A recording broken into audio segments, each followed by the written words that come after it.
AKK news में आपका स्वागत है। मैं हूं आपके साथ आयुष सोनवानी। चलिए शुरुआत करेंगे आज की कुछ अहम और बड़ी खबरों के साथ।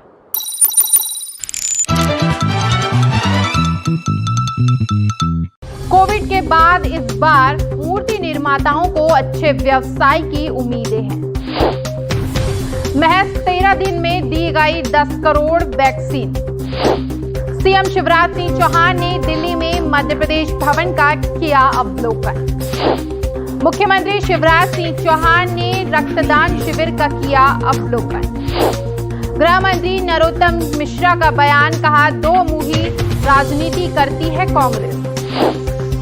जहांगीराबाद में एक युवक पर 4 लोगों ने किया जानलेवा हमला। और अब खबरें विस्तार से। गणेश उत्सव की तैयारियों में जुटे शिल्पकार।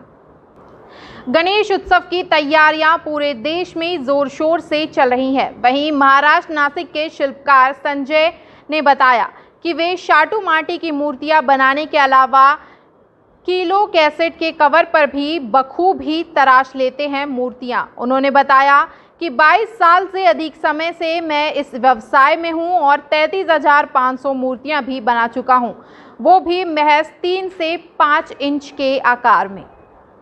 कोविड के बाद इस बार मूर्ति निर्माताओं को अच्छे व्यवसाय की उम्मीदें हैं। मोहाली के एक पर्यावरण के अनुकूल गणेश मूर्ति निर्माता को कोविड काल के बाद अब अच्छे व्यवसाय की उम्मीदें हैं। एक मूर्ति निर्माता ने बताया कि मैं हर मौसम में 2000 से 2500 मूर्तियां बनाता हूं और पानी में घुलनशील रंगों का उपयोग करता हूं। इस बार मुझे कई बुकिंग मिली है। मैंने विभिन्न प्रकार की मूर्तियां भी बनाई हैं। तालिबान पर बोले नेशनल कॉन्फ्रेंस के प्रमुख। श्रीनगर में नेशनल कॉन्फ्रेंस के प्रमुख फारूक अब्दुल्ला ने बयान देते हुए कहा कि तालिबान अफगानिस्तान में इस्लामी सिद्धांतों का पालन कराते हुए सुशासन देंगे और मानव अधिकारों का सम्मान करेंगे। उन्हें हर देश के साथ मैत्रीपूर्ण संबंध विकसित करने का प्रयास करना चाहिए। देखिए, अफगानिस्तान एक अलग मुल्क है और उन्हें अब उस मुल्क को संभालना जो वहां पे आए हैं। मैं ये उम्मीद करूंगा कि वो इंसाफ हर एक से करेंगे और एक अच्छी हुकूमत चलाएंगे जिसमें वो इंसानी हकूक को मद्देनजर रखेंगे और इस्लामी उसूल पे चलाएंगे। महज 13 दिन में दी गई 10 करोड़ वैक्सीन। देश भर में कोविड टीकाकरण की गति में तेजी लाने में सरकार की मदद की आपूर्ति में सुधार के साथ भारत ने केवल 13 दिनों में नवीनतम 10 करोड़ खुराक प्रशासित की। कुल मिलाकर 70 करोड़ से अधिक हो गई हैं। गौरतलब है कि 3 दिन में टेली ने 1 करोड़ डोज को पार कर लिया है। 19 दिनों में कोविड वैक्सीन वितरण 50 करोड़ से बढ़कर 60 करोड़ खुराक हो गया था। टीकाकरण में हालिया वृद्धि के साथ प्रति 100 लोगों पर दिए गए शॉट्स भी 494 पर सम्मानजनक दिख रहे हैं। केवल 50 के नीचे एक छाया उछाल को पहली खुराक की तेजी में बढ़ते ग्राफ के लिए जिम्मेदार ठहराया जा सकता है। सीएम शिवराज सिंह चौहान ने दिल्ली में मध्य प्रदेश भवन का किया अवलोकन। मुख्यमंत्री शिवराज सिंह चौहान ने दिल्ली में नए मध्य प्रदेश भवन का अवलोकन किया। मध्य प्रदेश भवन में प्रदेश की संस्कृति, परंपराएं, आस्थाएं, महापुरुष, मध्य प्रदेश के ऐतिहासिक महत्व, ऐतिहासिक नायक, नेशनल पार्क, सांची, खजुराहो, मांडो सहित महत्वपूर्ण स्थलों का दिग्दर्शन और समायोजन किया जाएगा। सीएम शिवराज सिंह चौहान ने दिल्ली में मध्य प्रदेश भवन में किया वृक्षारोपण। मुख्यमंत्री शिवराज सिंह चौहान ने आज दिल्ली में नए मध्य प्रदेश भवन में पौधा लगाया। उन्होंने वन प्लेनेट अ डे के अपने संकल्प के क्रम में दिल्ली प्रवास के दौरान पौधारोपण किया है। इस अवसर पर आवासीय आयुक्त, अपर आवासीय आयुक्त व एनबीसी के अधिकारीगण भी मौजूद रहे। मुख्यमंत्री शिवराज सिंह चौहान ने रक्तदान शिविर का किया अवलोकन। मुख्यमंत्री शिवराज सिंह चौहान ने पूर्व सांसद स्वर्गीय नंद कुमार सिंह चौहान की जयंती के अवसर पर आयोजित रक्तदान शिविर का अवलोकन किया। साथ ही उन्होंने नंद कुमार सिंह चौहान की स्मृति में बुरहानपुर के शाहपुर में पौधारोपण भी किया। गृह मंत्री नरोत्तम मिश्रा का बयान, कहा दो मुही राजनीति करती है कांग्रेस।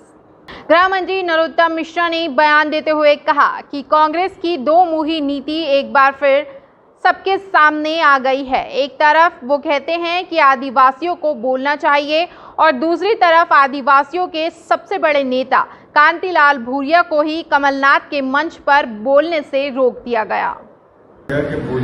अचंभा ये नहीं है कि कांतिलाल जी को बोलने नहीं दिया, ये कांग्रेस की पहली बात नहीं है। अचंभा ये है कमलनाथ जी कह रहे थे उसी मंच पर कि आदिवासी अगर बोलने लगे, ये इनकी दो मुही नीति है। जनजाति के सबसे बड़े नेता को बोलने नहीं दिया मंच पर। विजुअल फुटेज टीवी पर चलते दिख रहे हैं, मैं नहीं कह रहा ये।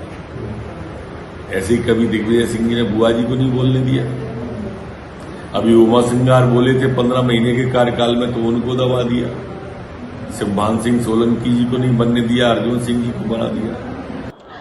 मंत्री विश्वास सारंग का बयान, कहा नमाज के लिए अलग से ट्रस्ट की जरूरत नहीं है।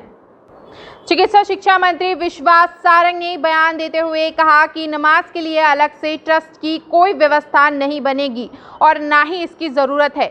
झारखंड विधानसभा में यदि ऐसा हुआ है तो उसकी भी जरूरत नहीं थी। इस हिंदुस्तान में रहने वाला हर व्यक्ति, चाहे वो किसी भी धर्म का हो, किसी भी जाति का हो, वो समाज की मुख्य धारा से जुड़े। और इसीलिए भारतीय जनता पार्टी की केंद्र सरकार की या मध्य प्रदेश सरकार की किसी भी योजना का कहीं भी आधार जाति या धर्म नहीं है। हम यदि मुफ्त में अनाज देते हैं तो हम सब धर्म के लोगों को देते हैं। यदि मोदी जी के माध्यम से रसोई गैस मिलती है तो हर धर्म के लोगों को मिलती है। जहांगीराबाद में एक युवक पर 4 लोगों ने किया जानलेवा हमला। जहांगीराबाद के बरखेड़ी में अरशान नामक युवक पर 4 लोगों ने तलवार से हमला कर दिया, जिसमें अरशान बुरी तरह घायल हो गया है और इलाज के लिए उसे चिरायू हॉस्पिटल भेजा गया है, जहां उसका इलाज जारी है। हमलावरों की पहचान आहत तालिब, तारिक, टक्कू और तनवीर के रूप में की गई है। फिलहाल पुलिस मामले की जांच कर रही है। इस वक्त की खबरों में फिलहाल इतना ही। आगे की खबरों के लिए बने रहिए हमारे साथ। मुझे दीजिए इजाजत, नमस्कार। जैसा कि आप सभी जानते हैं, कोरोना का खतरा अभी भी हमारे बीच मंडरा रहा है। ये सिर्फ हमारे प्रदेश के लिए नहीं बल्कि हमारे देश के लिए बहुत बड़ा संकट है। कोरोना अभी पूरी तरह से गया नहीं है। कोरोना का डेल्टा प्लस वेरिएंट आज भी हमारे बीच मौजूद है और कहीं ना कहीं इससे खतरा पूरे देश को बना हुआ है। AKK न्यूज आपसे दरख्वास्त करता है, आवश्यक कार्य हो तभी घर से बाहर निकले। मास्क का उपयोग अभी भी आपको करना है और सैनिटाइजर का उपयोग भी आपको करते रहना है। साथ ही सरकार की कोरोना गाइडलाइन को अभी भी आपको फॉलो करना है, क्योंकि सतर्कता ही बचाव का सही उपाय है।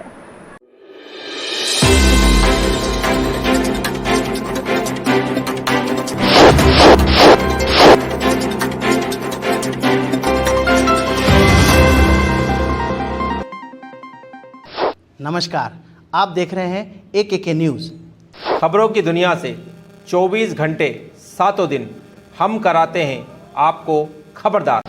हर छोटी बड़ी खबर पर होगी पैनी नज़र, जिसका सीधा सरोकार आपसे। गली नुक्कड़ चौराहे से, कस्बे से, शहर से, सूबे तक आपके हक की बात। खबरों को तलाशने और तराशने के बाद न्यूज रूम से सीधे आप तक, और अपने अनुभव के साथ बेबाक अंदाज में सटीक खबर सही हाथों में। सही खबर दिखाना हक है हमारा।